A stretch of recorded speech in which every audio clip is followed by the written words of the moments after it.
All right, so for your extra credit assignment today, you're going to be looking at something called the Doomsday algorithm. This is kind of if you've ever wanted to learn like a quick trick with math to kind of impress people, because as everyone knows, math is super impressive and super cool. Um, this is kind of an interesting thing. A lot of times, autistic savants, like one thing that they're able to do really quickly is tell what day of the week. And while it might not be exactly this algorithm they're following in their head, it's if you ever kind of if you know anything about like savants or something, that's this is like a common thing they're able to do. This is one way we can accomplish that with math. We'll be using something called the Doomsday algorithm, which was created by John Horton Conway, building upon Lewis Carroll's method. And if you're familiar with Alice in Wonderland, that's the same Lewis Carroll. He was also kind of a mathematician. But I'm just going to kind of walk you through an example. If this is something you can kind of, if you memorize a few things, you can do this completely in your head or mentally. But I'm going to give you these tables and stuff to kind of reference, so you don't have to memorize anything. But if you're trying to get good at this, when I learned this, I think I could, when I was good at it, I could do it about 30 seconds in my head. But some mathematicians, they can do this like in 5 seconds or less, and so it can be pretty impressive if you just shout out a random date.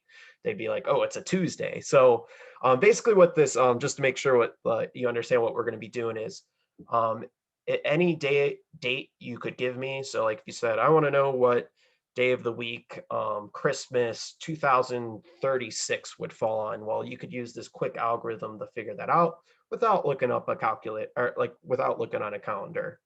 So the first big idea, though, is anchor dates. So anchor dates, it's basically based on the number of days in our calendar year. There's 365 on normal years. There's 366 on leap years, but certain dates, no matter what year it is, will all fall on the same day. So like if you look up, like if you want to even just check that this is true, like April 4th this year and May 9th this year will fall on the same day of the week. Like, so if April 4th is on a Monday, I know May 9th is going to be on a Monday. So all of these anchor dates that are in this table will fall on the same day of the week.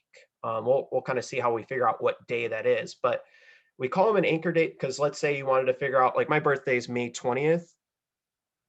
So for example, I'm going to figure out what day of the week these anchor dates are on, and then I'll use that to jump to my desired day of the week. So we call them an anchor date because it's like where we kind of anchor ourselves and then we move from there to get what we want.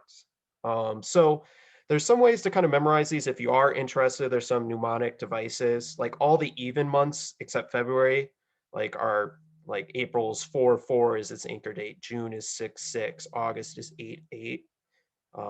October is 10/10, and December is 12/12. So those are kind of easy to kind of memorize those anchor dates. Another kind of saying we say is I work 9 to 5 at the 7-Eleven. So like any month, like May would be 5/9. I know it's the reverse. July would be 7/11. September would be 9/5. And November would be 11/7. So those are like, if you kind of remember those sayings, you can memorize those. March is a little bit weird. It technically starts on March 0, or you could also memorize March 7th, March 14th, or March 21st, if any of those make sense. So you can pick different anchor dates too. These are just suggested ones.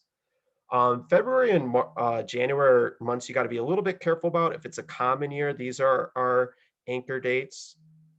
If it's leap year, you're going to use these anchor dates. So you might want to just Google to make sure the year you're looking at isn't a leap year. But leap years are every 4 years. So like 2000, 2004, 2008, 2012, 2016. So if your year is a multiple of four, it probably is a leap year. But maybe just Google it to be safe. So the second concept is you're going to have anchor dates or kind of century dates. Depending on what century you are, you're going to have a different date. I'm assuming most of you guys are going to figure out your birthday. So the 2000s, the century date is a Tuesday. So 2002, kind of like it kind of has that mnemonic kind of device to memorize. But if you were planning on being able to calculate different centuries, you would kind of want to know this table. So I'm going to just show you an example. And we're going to kind of follow this flow chart. So I'm going to kind of explain what some of this means, but you're going to input your year. So I'm going to pick a 2000 date because I think that's what a lot of you guys are going to be doing. So I'm going to pick 2010. So my input year, you just look at the last two digits.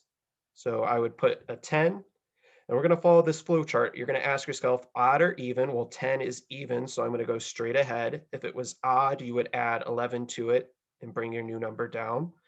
The next step is I'm going to divide it by 2, so 10 divided by 2 would be 5. And then I ask myself again, odd or even? Well, it's odd, so I'm going to add 11, so I would have 16. Okay, this modulo 7, okay, this might seem a little bit weird. Modulo 7, or a mod of a number, means basically you're going to divide it by 7 and figure out what your remainder is.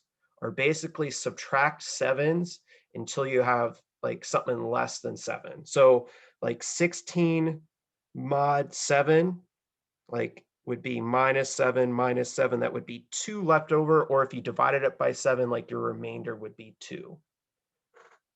So that's like, what's your remainder after dividing by 7? Okay, 7's complement, basically you're going to take 7 minus the number you got above. So you're always going to have 7 minus, and then whatever you got here at this step. So 7 minus 2 would be 5. And what this means is output the doomsday year. So if you remember, we're looking at the 2000s. So the century date is a Tuesday. So this 5 means I'm going to add 5 days to Tuesday. So like if you just count that on your fingers, that would be Wednesday, Thursday, Friday, Saturday, Sunday, right? So that's Sunday. Let me just make sure I did that. Wednesday, Thursday, Friday, Saturday.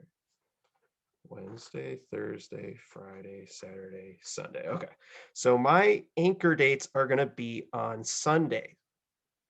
So if you go back to that first table, all of these days are on Sundays.